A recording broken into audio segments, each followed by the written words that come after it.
What's goody, what's poppin', y'all? Welcome back to another video. Today we're going over to U-Pull, try to get the right brake calipers. I grabbed the wrong ones. As y'all know, in my last video I grabbed the 2002 CRV brake calipers thinking they were going to fit. Those will not fit. You need a 97 through 2001 brake caliper. So right now I'm going to take those back to U-Pull, and then we're going to go grab the right ones, and then we're going to head over to work on the Honda. So the Honda needs some love. So like I said in videos before, we're trying to make a streetcar take over Arizona. So I'm trying to get the Honda ready by November 18th.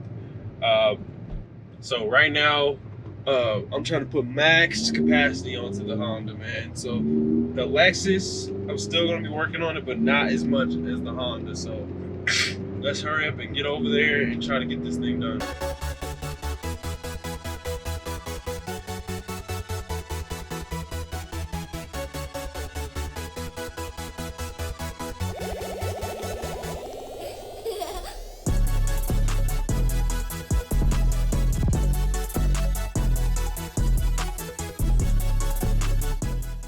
Alright, so we're at U-Pull, you pay, or U-Pull and pay. I don't know, it's one of those, but we're here.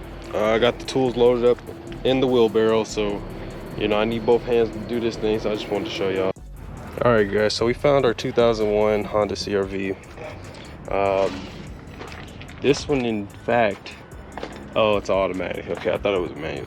But somebody already did all the work for us. All we have to do is pull them off. So let me get these off real quick. So we got both of them brake calipers off, which is a pain because my fucking impact died. We got done, paid. Well, we didn't pay for the brake calipers because we returned them, but we couldn't find a truck bed for the truck. We found one, but it had a couple dents in it. I didn't want to bore you guys by just walking around showing y'all different truck beds. There was one that had a couple dents in it. If it didn't have those dents, I would have like probably went for it. It's $150 for a whole truck bed. That's a fucking steal because everybody else is selling for like $2,000 just for like the bed of the truck, no lights, nothing. So I would have pulled it off and they would have put it onto my truck for me. But like I said, it had 2 dents in it. I didn't like that. So we're headed over to go work on the Honda. That's what we're supposed to be doing, walking around looking for truck beds. But we got all the brakes and stuff. The CRV 2001 CRV brakes, front calipers. Next, we're gonna have to pick up some Mini Cooper front rotors and some TSX brake pads. So those are next on the list. Right now we're just gonna head over to the Honda to try to pull out the whole subframe so we can install the new subframe.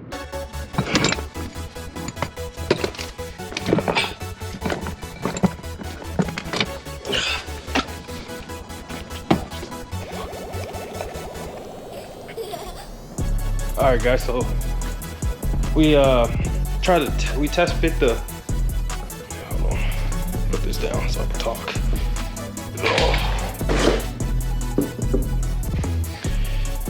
All right, guys. So I test fitted the CRV brake caliper onto the EX knuckle. Everything bolts in perfect. Just needs to be torqued down, some Loctite.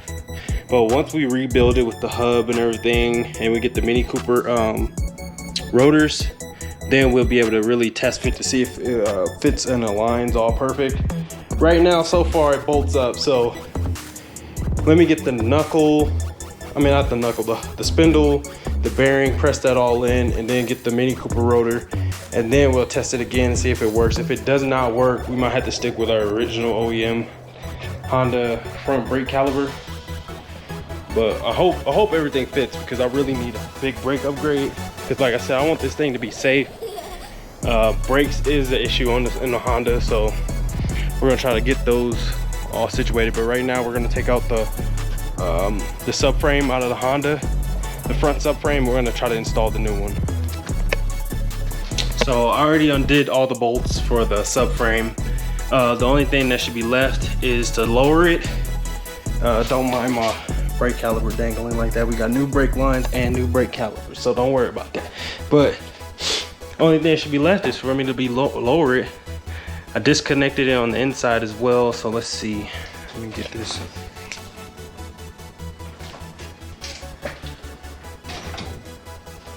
Haha, voila. Just like that.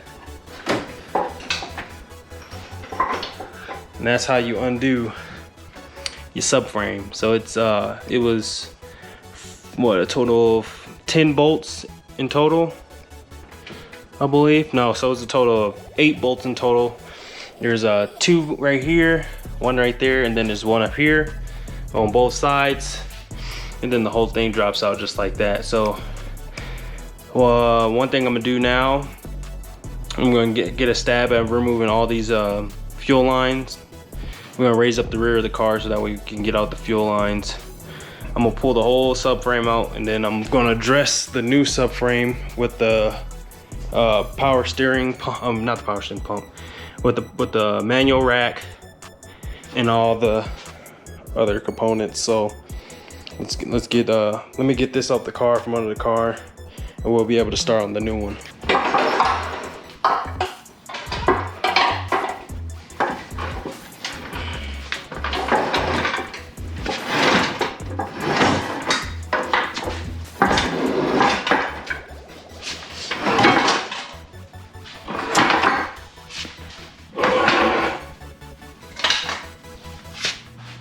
Hey man, so I know I'm doing this by myself, but I'm gonna tell you right now, if you ain't in some kind of shape, I do not advise you to remove that by yourself. Cause boy, this is heavy.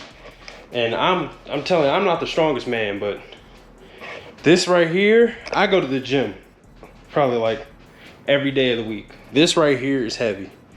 Try to have somebody to help you, cause that was not fun, removing that from under the car. So now we can lift up the back of the car.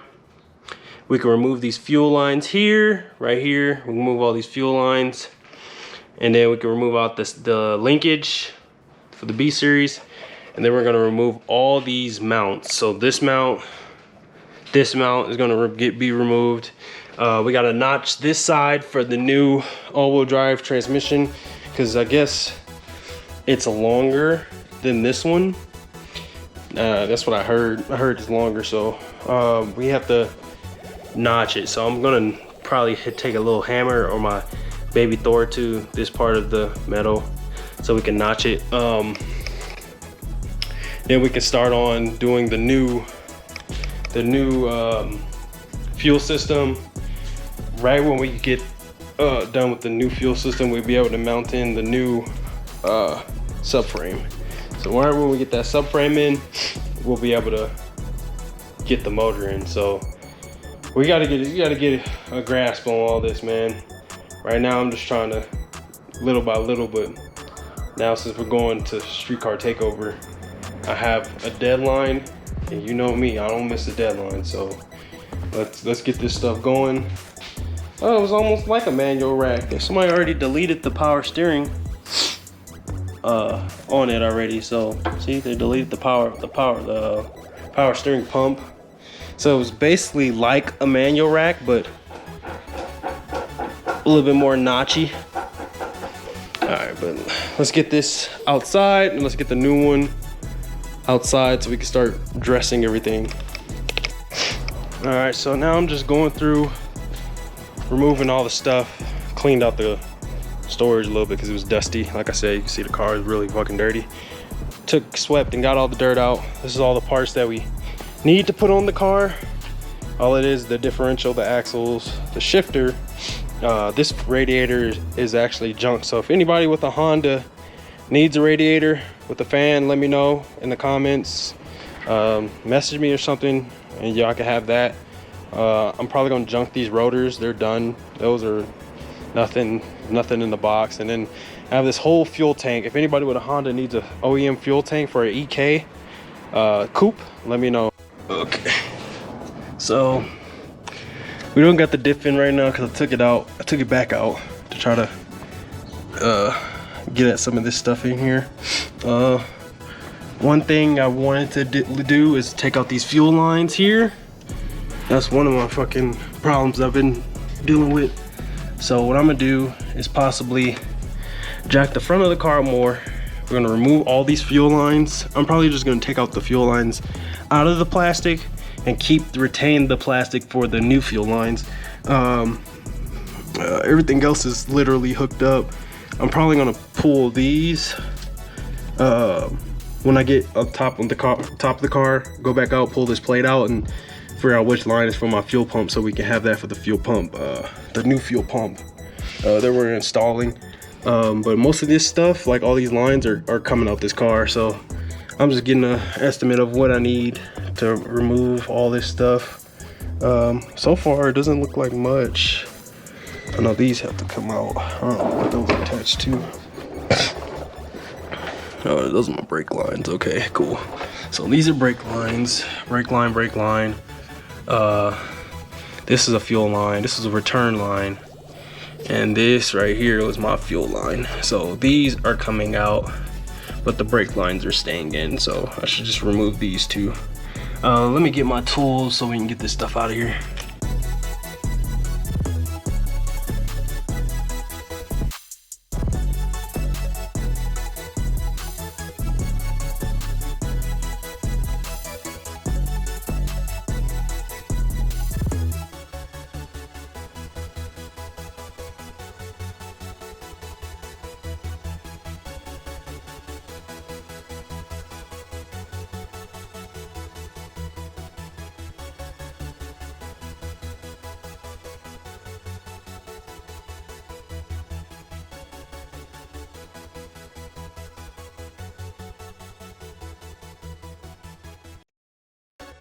All right, so when you're removing this, the brake line, the fuel lines and all that stuff, be careful of these brake lines, man. They're so fragile, and like to get them out, you have to like literally pry them out of the little grooves that this protective little thing is. I'm probably not gonna reuse it. I said I was, but after dealing with it and breaking most of it, I'm probably not gonna reuse that. I'm just gonna take it out and then probably reuse like these little mounts. These right here to put my fuel line in, but other than that, yeah, most of this isn't getting reused. Well, I broke most of it, like I said.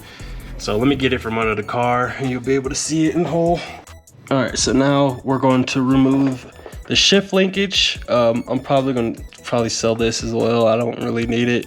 It's just two 12mm bolts right here, and the whole linkage should come out. Let's see right now. Let's see if I can do this one hand. Oh, tighten. This one. Let's just get that back in there a little bit. Here you go, number two. Take that one out. Let me get this out because I can't do it one hand real quick. Okay, now the shift linkage is out. We put the bolts back with it. Take a couple pictures of it. Hopefully somebody with the B series might need it. Like I said, I don't need it. Since we're doing the all-wheel drive, there is a whole different kind of shifter. So I got a K-tune shifter. So let's get this from under the car. Wow.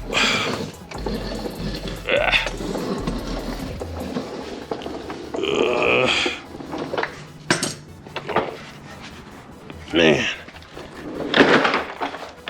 this crawler comes in handy. I can't believe I did most of my car work on the floor jacks without a crawler for years. All right, so this is out. Added with the collection of B series stuff that we don't need. The new shifter is right over here. Like I said, it's a K-tune shifter. And then my K-tune shift links are right here. Still brand new in the bag. Oh, then we got the bumper, diffuser. What else is in this bag? Oh, more K-tune stuff. Oh, yeah, I need these actually. These go with the drive shaft. So let me put that over there. But so far, we got most of the stuff out. I want to start by putting the subframe together. Once we get the subframe in the car, then we should work on maybe the shifter and links, and then possibly the mounts, and then the transmission onto the motor, and then putting the motor in the engine bay with the mounts, with everything inside, and then we should measure out and we'll be good from there. Right now, I'm trying to see what else we might need. I think we're gonna stop right here because we gotta go get those tires mounted for the Lexus. I have an appointment, so we gotta go get those tires mounted and balanced, and we also gotta get the truck a wheel alignment. So stop right here. It's a good stopping point for today. Probably in the next video, we'll start doing the subframe. Like, comment, subscribe. I'll catch you on the next video. Peace. Look at that thing. That is dope. I would love to have one of those. One day, one day.